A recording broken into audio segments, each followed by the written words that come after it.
Good morning, Irresistible. Good morning to everybody watching online on our YouTube channel. I guess it'd be kind of silly to tell you what the YouTube channel is since you're already on it, right? But anyhow, for those of you that have friends that want to check in on it, you can just look up at @irresistible_church, and that will get them onto the YouTube channel that we put up every week. So, for those of you that don't know, I'm Les Farley, and I've got my hand in my pocket so my wife can't see it. It's over on this side, so it's away from her.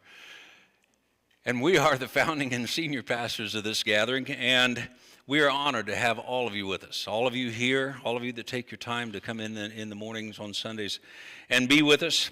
Regardless of how you join us, it's our privilege to be here for you. The screen notes, scriptures, all of those things are customarily on the screen behind me. Those of you online can't see that. And for the time being, until I get a few other things studied and looked at, for the time being, the only way you're going to get to see them is to go over to the Bible app and go into the events section, search by our church name, or search by the date. And those of you here, if you want to save it and study it later on, you can do a couple of different things. You can get into the Bible app, you can save the presentation, make your own notes, or probably one of the easiest things to do if you've got two hands is to take a picture of the screen. Just silence your phone, because I love to answer those in the middle of service. It's really a fun thing for me. One quick thing, and we don't say this enough on it, but I've had a couple of notes wanting to know how people can give when they're watching us online. The simplest way right now, there's a link on the Bible app, on the presentation on the Bible app. You can also navigate over to theirresistible.us, scroll all the way to the bottom, and there's a donate button down there.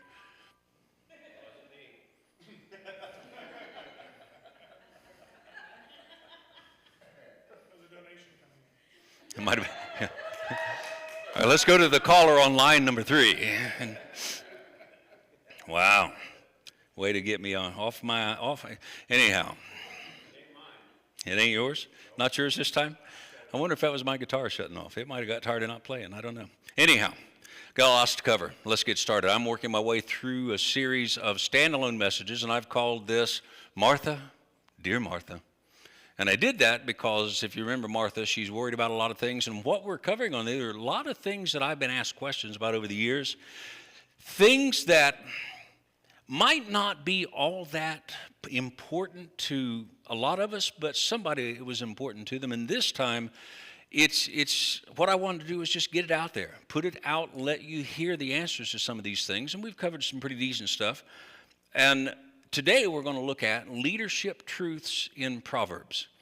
Now, I've already been questioned by one person who wants to know, why are we in Proverbs? Why are we in the Old Testament? Because the Old Testament is not all the book of the law. The Old Testament has books of wisdom in it, and Proverbs is one of those. There are a lot of things that you can learn from the books of wisdom, a lot of historical facts that you can learn throughout all of what we know of as the Old Testament. But what we do is like the writers of Hebrew, we have taken Jewish law and set that up on a shelf. That was finished when Jesus gave up his spirit on the cross. Now we're Christians. Now we can be born again and have his Spirit and the Holy Spirit in us. So it's a totally different covenant. But Proverbs still has some things to tell us. We're going to take a couple of different ways to go through it.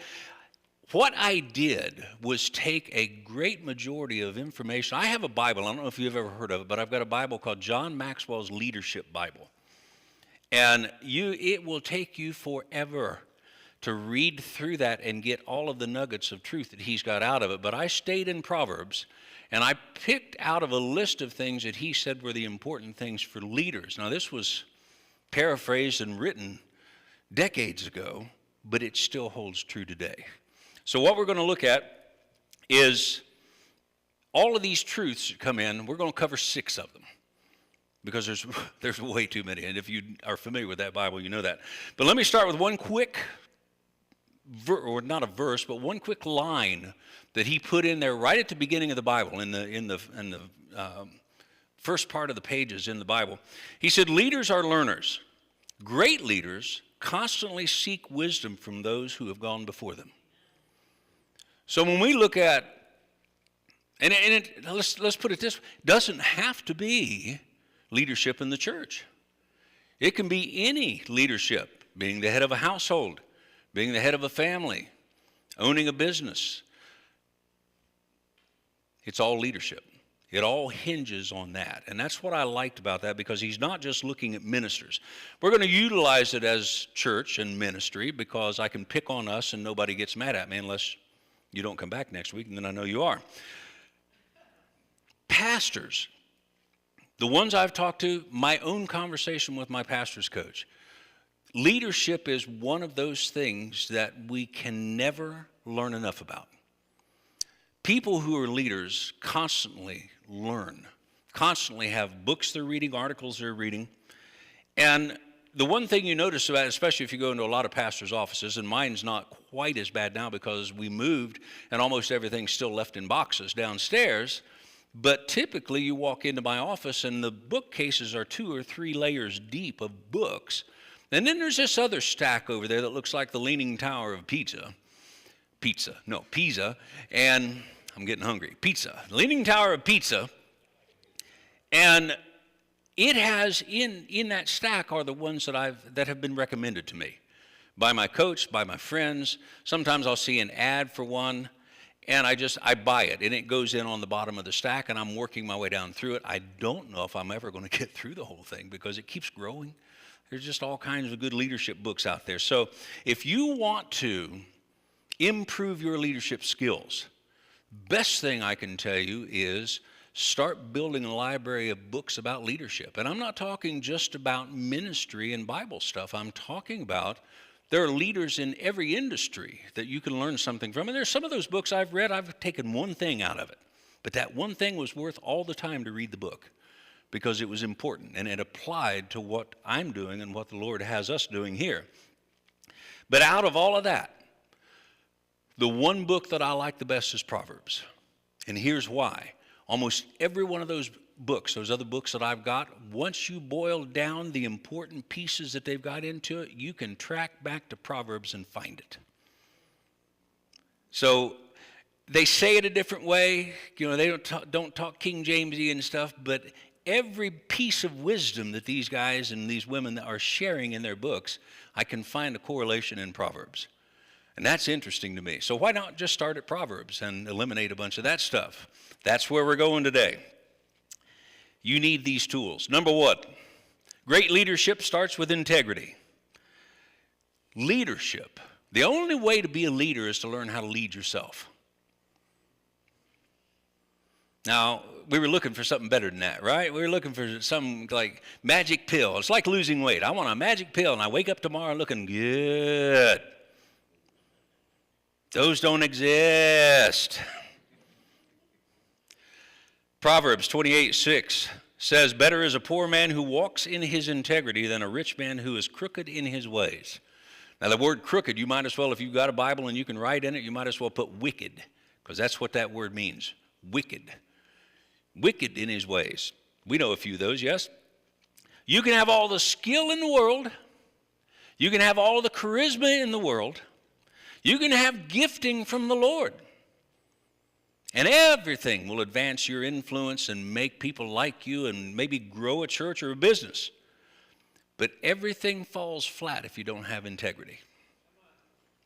If you are not a person of integrity, people will find out.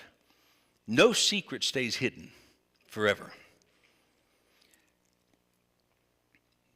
What we've got today in the country is the same thing that they had in the day when the Bible was written.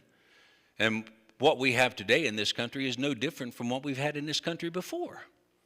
The lack of moral and spiritual integrity will cause a leader to fail, regardless of how much ability they have or how much charisma they have.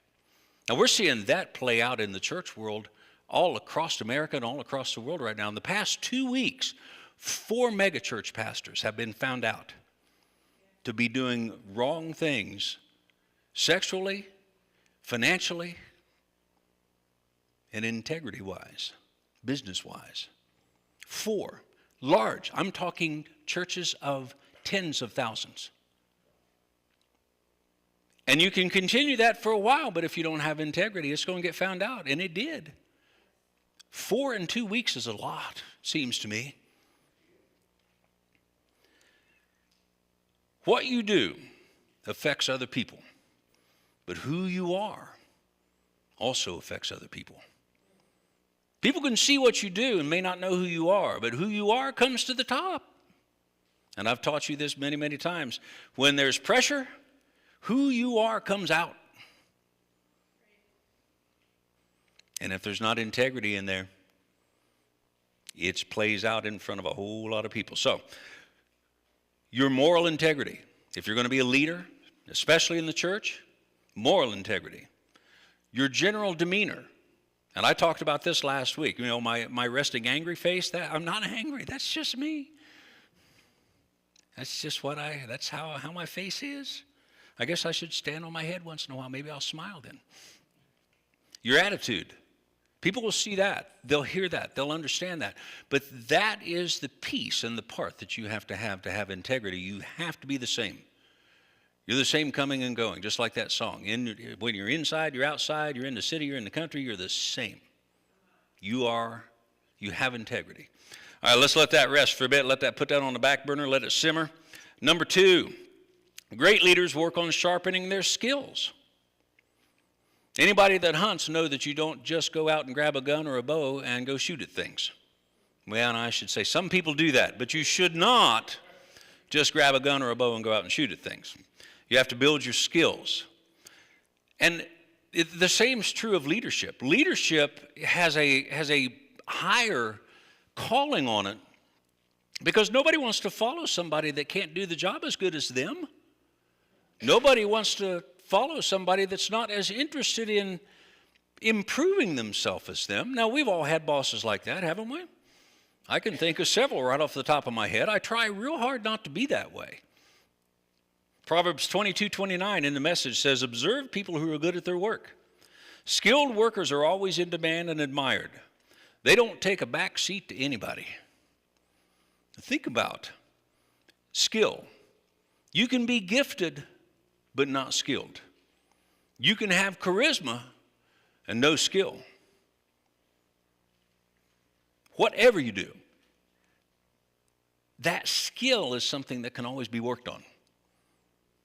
I mean, I've been playing guitar since I was 8 years old, and I work on it every week. I get frustrated because my hands, I'm almost 70. My hands don't move like they used to, especially the left one. And it's hard. But every week I get 7 or 8 hours of practice in. Now, that's probably not as much as a professional guitarist will do, but you can honestly tell that I am not a professional guitarist. So I like playing. I enjoy it. I work on it hard. And whether I mess up or not, I still have a good time, no matter what my face says.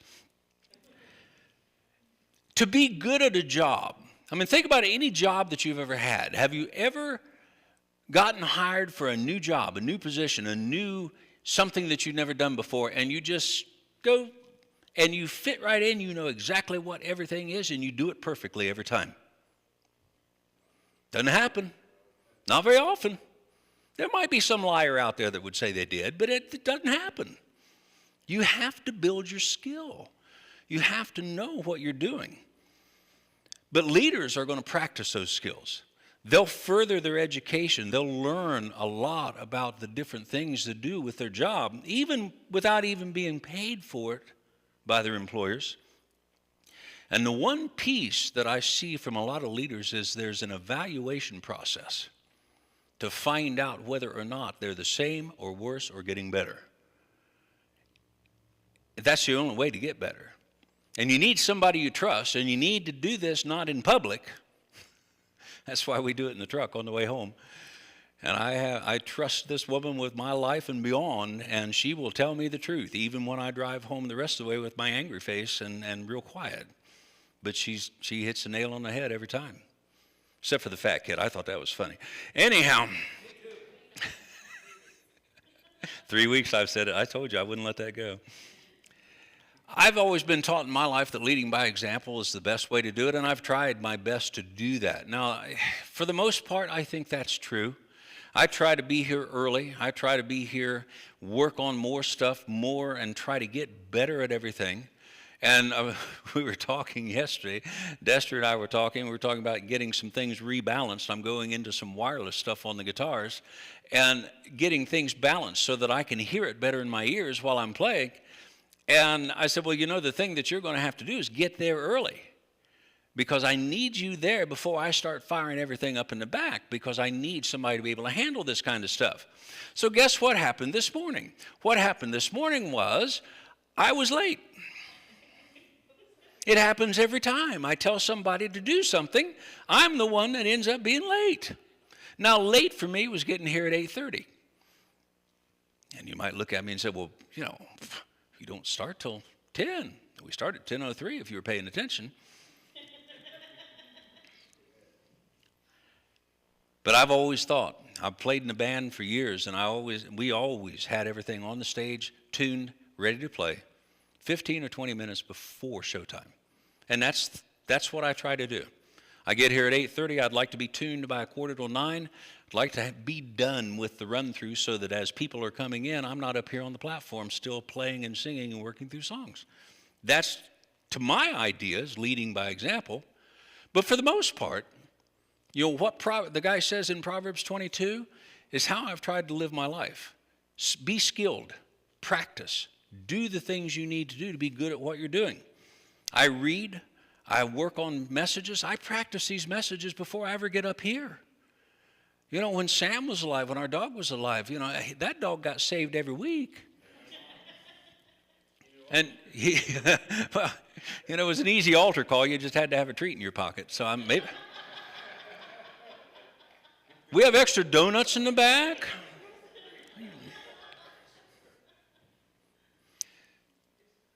Listen, as a leader, you need to be skilled, you need to be able to do the things, but you don't have to, remember I talked about this, you don't need to feel the obligation that you have all the answers. Because there are just some things you don't know. And the easiest thing to say is, I don't know, but I'll find out. And we should do that sometimes instead of give some of the answers we give. Proverbs 11:14 says, where there's no guidance, a people falls, but in an abundance of counselors, there's safety. I call people a lot. I don't call so much. Most of you won't even answer your phones. I text you a lot and ask your opinion about things because I'm getting ready to make some changes. It makes sense to me, but does it make sense to you? Because this is not my church. This is your church. You're the church. So if this is something that we can do and not have to spend as much money as I did this past summer, is it something we should do? And even that expense for all the building work, I put it to the board. I said, it's going to be expensive, but we need to do it to get this place buttoned up, not just for the winter, but so that we can stay here, so that we can be here for however long. So as a leader, you're almost always expected to make the final decision, but you don't have to know everything about everything. Henry Ford surrounded himself with people, he said, that were smarter than him, that knew other things than what he did. He didn't have to know all the engineering part of it. He just had to have somebody that knew it, that he trusted, that he could ask. And that's how leadership works. You don't have to know everything about everything. But if you make leadership decisions without any kind of input from other people, it can get dangerous sometimes because a person can make mistakes, but everybody looks at situations differently. That was me.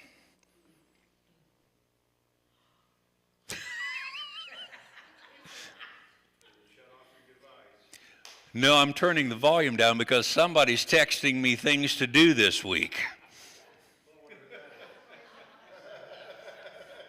It comes up on my screen. I'm trying to read what I'm supposed to say next and say, remember to call the guy about the window next week.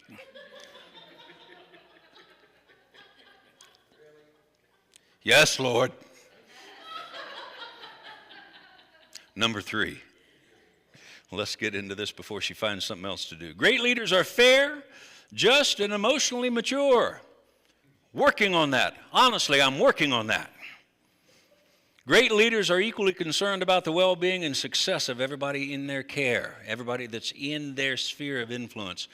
The toughest thing to do in my history of working, I've worked union jobs, I've worked sales jobs, and the toughest people to work for were the people that really didn't care about you one lick as long as they made their money.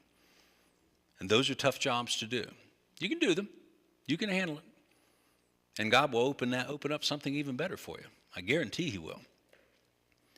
Proverbs 29:14 says, leadership gains authority and respect when the voiceless poor are treated fairly. Now, you can translate that voiceless poor to the people under your command, because most of them feel like they can't approach you. And I don't think we've got that problem here. There have been a couple of people that said I seemed like I was unapproachable, but that's just the look on my face. And most, you guys all know that that's just me. I don't know why. In that translation, in Proverbs 29, that translation, a lot of the translations, I mean, talk about kings and they talk about thrones and governments and authorities. But you can look at that and understand that when Proverbs was written, that's all they knew. That's all these people that when they wrote this wisdom down, they had no idea about a United States of America, about democracy. They hadn't seen anything like that. And that's why I chose the Message paraphrase. It's written in a modern language. The voiceless poor. Voiceless poor.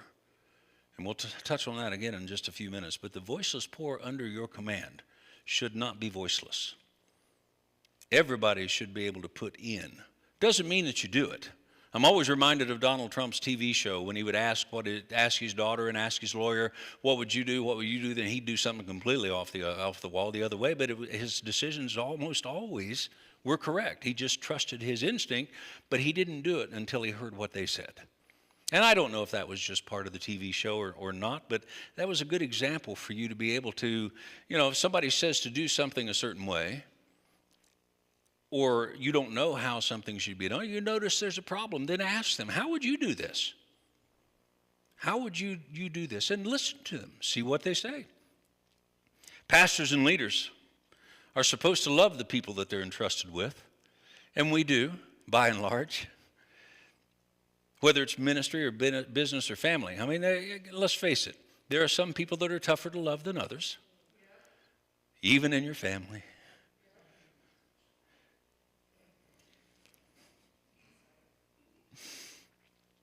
But have you noticed that there are some people it seems like make it their ministry to infuriate you? Parents, because your family is your ministry. So you've got this teenage boy kid that just seems like they just want to make you mad. You got to love him anyway.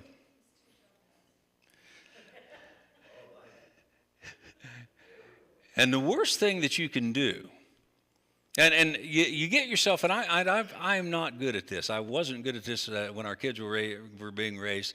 But the worst thing to do is just begin to respond the same way that they respond, or the same way that they do. Because that's all they want. They just want to see if they can control you that way. And they may not know it and be able to voice that, but that's really what it boils down to. So the writer of Proverbs put it this way in verse 11. He said, a fool gives full vent to his anger, but a wise man keeps himself under control. And I've already told you, in my life, I have not done that well. Because sometimes if pressure's on, the real me comes out and somebody says something, even in the wrong tone with the wrong look on their face, and I leave scorched earth and just go. And I shouldn't. And as a pastor, that's tough. It's tough to learn that. It's tough to live that way. I am not wired that way. But here recently, the last few years, Grace has looked at me and she said, I can't believe you're that calm when people do that. So, they can say what they want about me. They can do what they want to me. You mess with my wife and my grandkids and my kids, you're going to have a problem with me. But for me, not going to.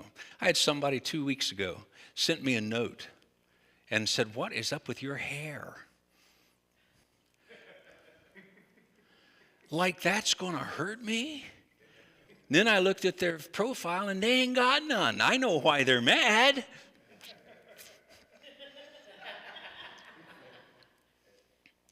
So there's a time. Emotional maturity means that there's a time that you realize that you can sit down and you can be angry with people and you can express that anger.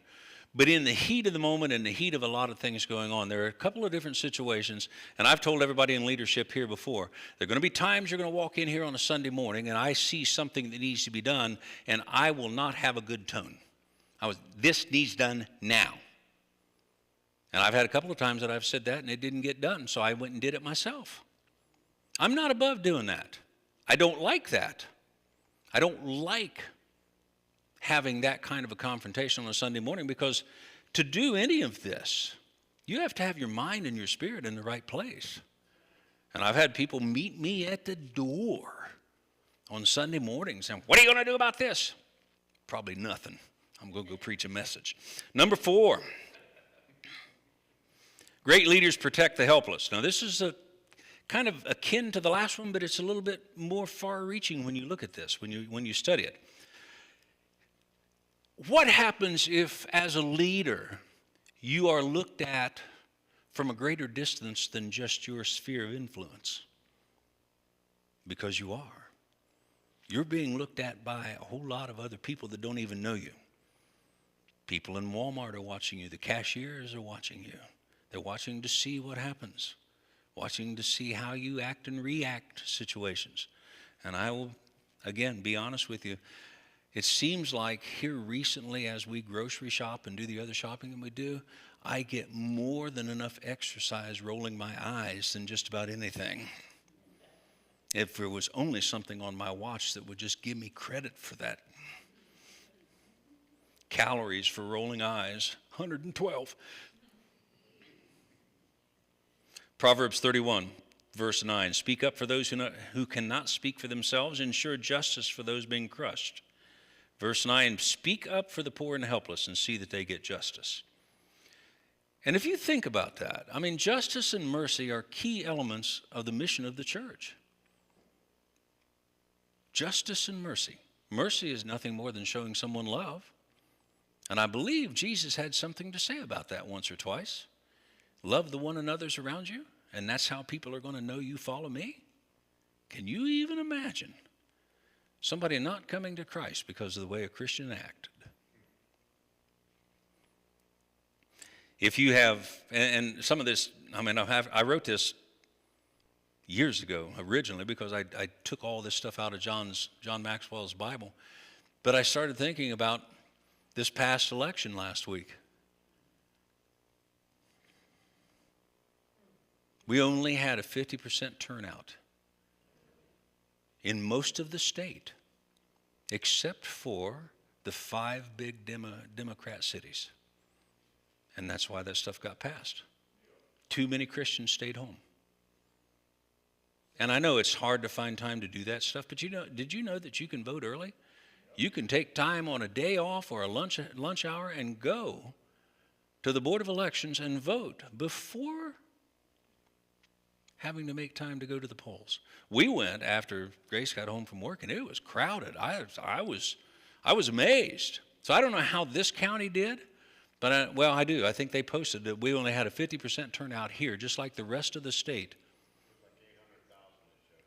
So the problem we get into is all those people who identify, and I shouldn't say it that way because it has a whole different meaning today. All those people who identify as Christians didn't speak up for the kids, didn't speak up.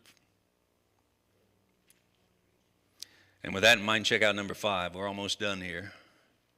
Wise leaders don't try to lead people who don't want to be led.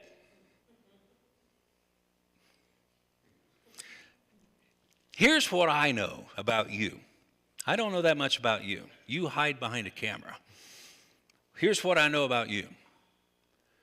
Most people come to church because they want to hear the hard truths and make themselves better.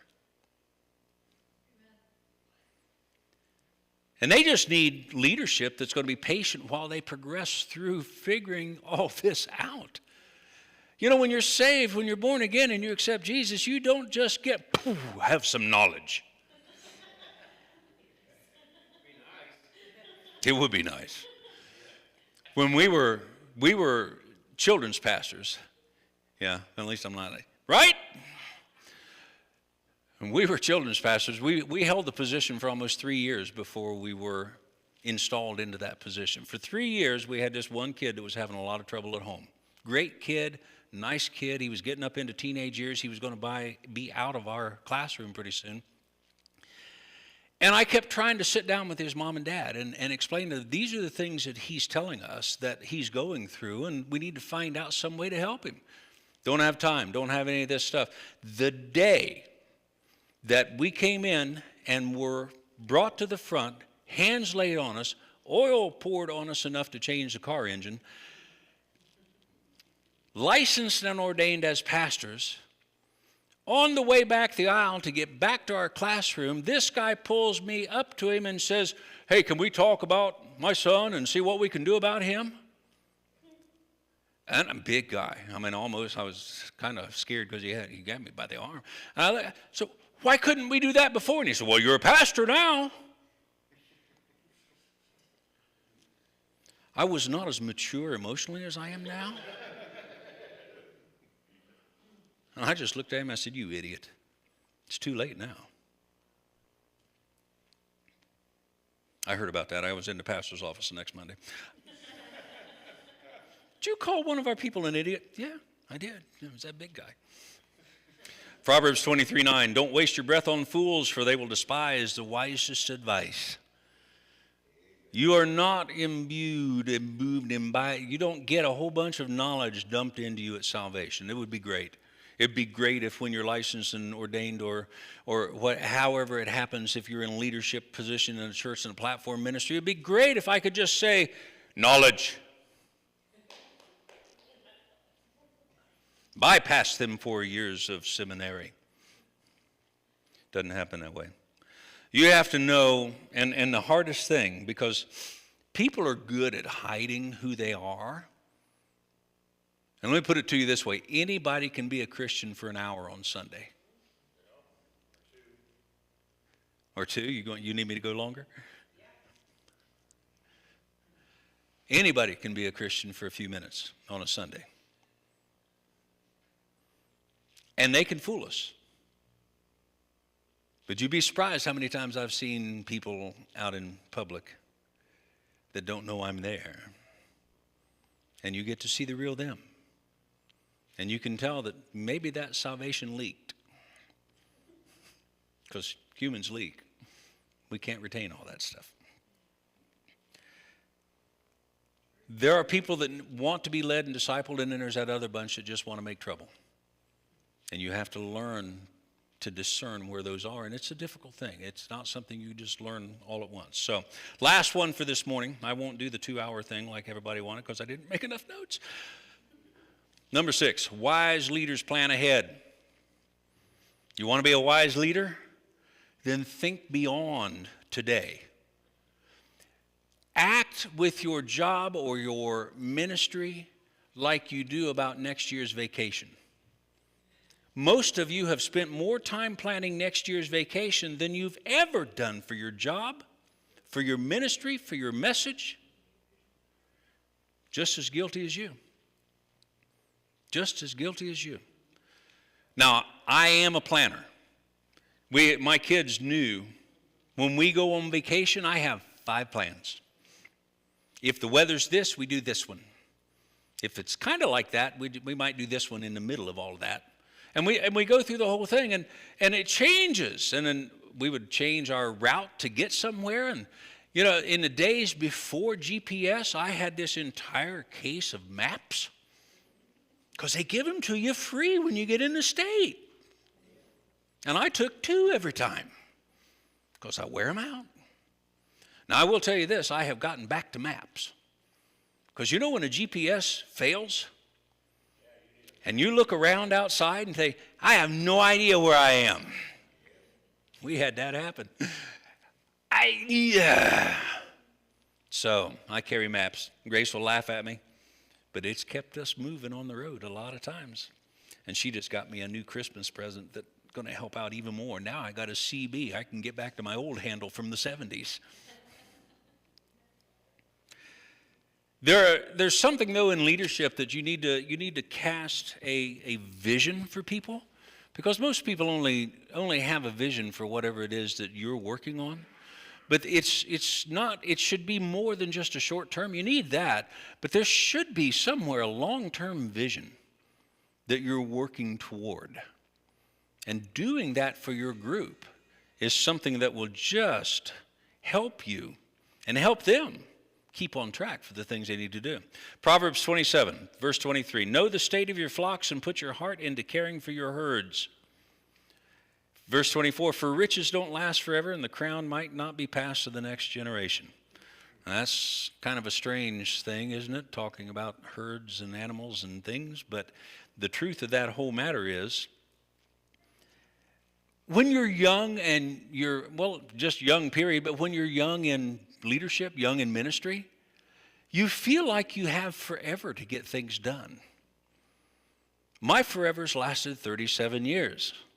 I'm a year and a half from being 70. I'm not as tired as I have been the last few years while I've recovered from this injury and operations, but I will tell you that I know that I don't have as long now as I had 37 years ago to get things done for God, to get the things done that He's told me we're going to do. We haven't even scratched the surface with this church yet. I mean, when you're young, time's on your side. You're immortal. Nothing can faze you. Nothing bothers you. You can hurt yourself and be right back at work the next day. Doesn't matter. I hurt myself getting out of bed some mornings. It's kind of pulled a leg muscle putting my underwear on. And I look up at the ceiling like I'm looking at God and say, why didn't you warn me about this? Listen, young leaders, there's also an aspect of leading that says that whatever problem or situation that you don't confront and deal with now will eventually come back and expect to be dealt with, and it won't be pretty the next time. They get worse as they go along. And typically they come back at the worst possible time, when you're under the most pressure, when you're at that point of pulling your hair out and just saying, is there somebody else up there I can talk to? Because this ain't working. So you have to watch. The last thing I want to tell you, if you're young in ministry, and I don't care what age you are, but young in ministry, one of the things that I put into play and have been working on for the past 2 years is a succession plan. I've been working with my coach and working with a couple of other pastors, and I'm putting together a succession plan for this church. Because this church should not cease to exist when I graduate or decide to live in the Caribbean the rest of my life. This church should continue. And there has to be an orderly succession to do that. And that comes right into planning. You can't set any succession plan in place if you don't like to plan. I talked with some pastors a couple of weeks ago, and one of them was, he's talking to me, and he kept telling me, he's, an older gentleman, tall, all gray hair, big gray beard, very, very distinguished looking, big, deep James Earl Jones voice. And he said, you just wait, son, till you get as old as me. And I looked at him and said, so can I ask, how old are you? And he said, 62. And I said, pup.